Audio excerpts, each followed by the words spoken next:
আসসালামু আলাইকুম এভরিওয়ান, কেমন আছেন সবাই? আশা করি ভালো আছেন। এই তো অনেকদিন পরে একটি রিলস নিয়ে আসলাম। তো 2 দিন পরে ঈদ উল ফিতর।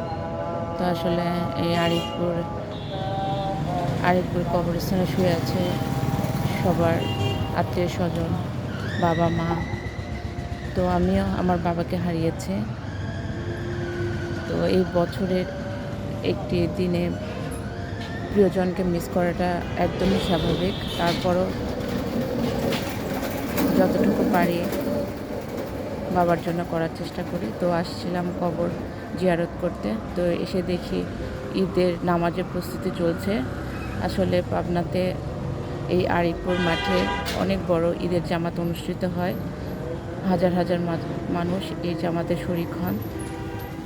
তো ঈদের জামাতের এই প্রস্তুতিটা দেখে খুব ভালো লাগলো। তো এই ভালো লাগাটা তোমাদের সাথে শেয়ার করলাম। আশা করি তোমাদের ভালো লাগবে। সবাইকে অগ্রিম ঈদের শুভেচ্ছা। ঈদ মোবারক। সবাই ভালো থেকো, সুস্থ থেকো এবং প্রিয়জনের সাথে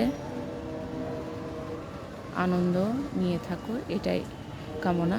আজকে তাহলে রাখছি। আর সবাই আমার জন্য দোয়া করো। আল্লাহ হাফেজ।